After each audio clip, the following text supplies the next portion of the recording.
ഇന്ത്യയുടെ തദ്ദേശീയ ഗതിനിർണയ സംവിധാനമായ നാവിക്കിന് വൻ തിരിച്ചടി. നാവിക് ശൃംഖലയിലെ IRN-SS-1F എന്ന ഉപഗ്രഹത്തിലെ അറ്റോമിക് ക്ലോക്ക് പ്രവർത്തനരഹിതമായിരിക്കുന്നു. ഇതോടെ ഗതിനിർണയത്തിന് ആവശ്യമായ ചുരുങ്ങിയ പരിധിയായ 4 ഉപഗ്രഹങ്ങൾ എന്ന നിബന്ധന പാലിക്കാൻ സാധിക്കാതെ വന്നു. നിലവിൽ 3 ഉപഗ്രഹങ്ങൾ മാത്രമാണ് പ്രവർത്തന സജ്ജമായുള്ളത്. ഇന്ത്യയുടെ അഭിമാനമായ നാവിക്കിനാണ് അപ്രതീക്ഷിത തിരിച്ചടി നേരിട്ടത്. Navigation ഉപഗ്രഹങ്ങളുടെ കൃത്യതയ്ക്ക് അടിത്തറയാകുന്നത് atomic ക്ലോക്കുകളാണ്. സെക്കൻഡിന്റെ കോടിക്കണക്കിന് അംശങ്ങൾ പോലും കൃത്യമായി അളക്കാൻ കഴിയുന്ന ഈ ക്ലോക്കുകൾ സിഗ്നൽ ഭൂമിയിലെത്താൻ എടുക്കുന്ന സമയം കണക്കാക്കി നമ്മുടെ കൃത്യമായ സ്ഥാനം നിർണ്ണയിക്കാൻ സഹായിക്കുന്നു. ഒരു നാനോ സെക്കൻഡിന്റെ ചെറിയ വ്യത്യാസം പോലും കിലോമീറ്ററുകളോളം ലൊക്കേഷൻ പിശകുകൾ ഉണ്ടാക്കാൻ ഇടയാക്കും. ഇതിനാൽ ഈ ക്ലോക്കിന്റെ തകരാർ ഉപഗ്രഹത്തിന്റെ നാവിഗേഷൻ ശേഷിയെ നേരിട്ട് ബാധിക്കും. 2016 മാർച്ചിൽ വിക്ഷേപിച്ച IRN-SS-1F ഉപഗ്രഹം അതിന്റെ 10 വർഷത്തെ പ്രവർത്തന കാലാവധി പൂർത്തിയാക്കുന്നതിന് പിന്നാലെയാണ് തകരാർ സംഭവിച്ചത്. ഇതോടെ നാവിക് സംവിധാനത്തിന്റെ കൃത്യതയെ ബാധിക്കുമോ എന്ന ആശങ്ക സാങ്കേതിക ലോകത്ത് ഉയരുന്നുണ്ട്. 7 ഉപഗ്രഹങ്ങൾ അടങ്ങിയ നാവിക് ശൃംഖല ഇതിനോടകം തന്നെ ചില സാങ്കേതിക വെല്ലുവിളികൾ നേരിടുകയാണ്.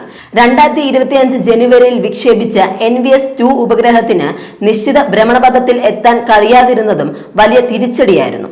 മുൻപ് IRN-SS-1A ഉപഗ്രഹത്തിലെ അറ്റോമിക് ക്ലോക്കുകൾ തകരാറിലായതിനെ തുടർന്ന് പകരം അയച്ച IRN-SS-1H മിഷൻ പരാജയപ്പെട്ടിരുന്നു. ഉപഗ്രഹത്തെ സംരക്ഷിക്കുന്ന ഹീറ്റ് ഷീൽഡ് തുറക്കാതിരുന്നതാണ് അന്ന് പ്രശ്നമായത്. തുടർന്ന് 2018 IRN-SS-1L വിജയകരമായി വിക്ഷേപിച്ച് ആ കുറവ് നികത്തി. അറ്റോമിക് ക്ലോക്ക് നിലച്ചെങ്കിലും IRN-SS-1F ഉപഗ്രഹം പൂർണ്ണമായും പ്രവർത്തനരഹിതമായിട്ടില്ലെന്ന് ISRO വ്യക്തമാക്കുന്നു. നാവിഗേഷൻ സേവനങ്ങൾക്ക് പകരം സന്ദേശങ്ങൾ കൈമാറുന്ന വൺ വേ ബ്രോഡ്കാസ്റ്റ് പോലുള്ള സാമൂഹിക ആവശ്യങ്ങൾക്കായി ഇത് തുടർന്നും ഉപയോഗിക്കും. അമേരിക്കയുടെ GPS സംവിധാനത്തിന് സമാനമായി ഇന്ത്യയിലും അയൽരാജ്യങ്ങളിലും കൂടുതൽ കൃത്യതയോടെ സേവനം നൽകാൻ രൂപകൽപ്പന ചെയ്തതാണ് നാവിക്. പ്രതിരോധ രംഗം, വിമാനയാത്ര, ദുരന്ത നിവാരണ പ്രവർത്തനങ്ങൾ തുടങ്ങി നിരവധി മേഖലകളിൽ ഇത് നിർണായകമാണ്.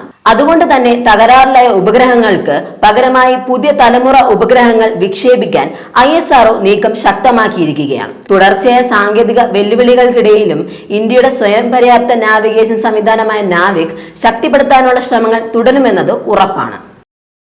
ടെക് ലോകത്ത് വലിയ മാറ്റത്തിന് തുടക്കമാവാൻ ഒരുങ്ങി പരീക്ഷണത്തിലേക്ക് കടക്കുകയാണ് ആപ്പിൾ ഇങ്ക്.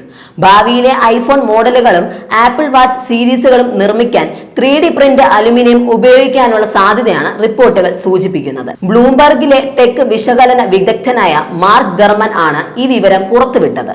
റിപ്പോർട്ടുകൾ പ്രകാരം ഈ പുതിയ നിർമ്മാണ സാങ്കേതിക വിദ്യ ആദ്യം ആപ്പിൾ വാച്ചിന്റെ കേസിംഗിലാണ് പരീക്ഷിക്കുക.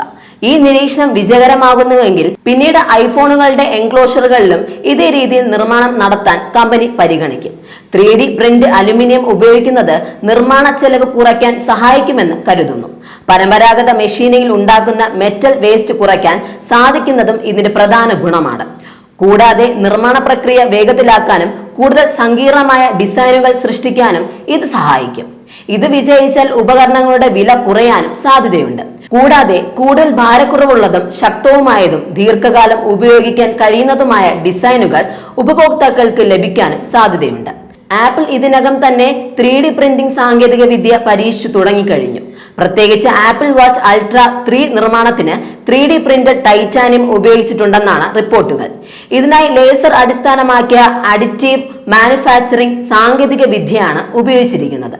100% റീസൈക്കിൾഡ് എയ്റോസ്പേസ് ഗ്രേഡ് ടൈറ്റാനിയം ഉപയോഗിച്ച് നിർമ്മിച്ച ഈ ഘടനകൾ പരമ്പരാഗത പോളിഷിംഗ് മെഷീനിംഗ് രീതികളുമായി ചേർത്ത് പൂർത്തിയാക്കുകയായിരുന്നു. മെറ്റൽ വേസ്റ്റ് കുറയ്ക്കുന്നതിനാൽ ഈ പുതിയ നിർമ്മാണ രീതി പരിസ്ഥിതിക്ക് കൂടുതൽ സൗഹൃദപരമാകാൻ സാധ്യതയുണ്ട്. പരിസ്ഥിതി സംരക്ഷണത്തിന് കൂടുതൽ മുൻതൂക്കം നൽകുന്ന കമ്പനിയായ ആപ്പിളിന് ഇത് വലിയ മുന്നേറ്റമായി കണക്കാക്കപ്പെടുന്നു. 3D പ്രിന്റിംഗ് ഉപയോഗിച്ച് നിലവിലെ രീതികൾക്ക് അതീതമായ സങ്കീർണ ഡിസൈനുകൾ സൃഷ്ടിക്കാൻ കഴിയും. ഉപകരണങ്ങളുടെ ഉള്ളിലെ ഘടന, texture, water proofing, antenna performance എന്നിവയിൽ വലിയ മാറ്റങ്ങൾ വരുത്താൻ ഇത് സഹായിക്കും. ഉദാഹരണത്തിന് ഭാവിയിലെ ഐഫോണുകളിൽ പോർട്ടുകളുടെ രൂപകൽപ്പനയും മാറാൻ സാധ്യതയുണ്ട്. ചില റിപ്പോർട്ടുകൾ പ്രകാരം 3D പ്രിന്റഡ് മോഡലുകളിൽ USB-C പോർട്ടുകൾ കൂടുതൽ സ്ലിം ആകാനിടയുണ്ട്. ഇപ്പോഴത്തെ ഘട്ടത്തിൽ ഈ സാങ്കേതിക വിദ്യ പരീക്ഷണ ഘട്ടത്തിലാണ്.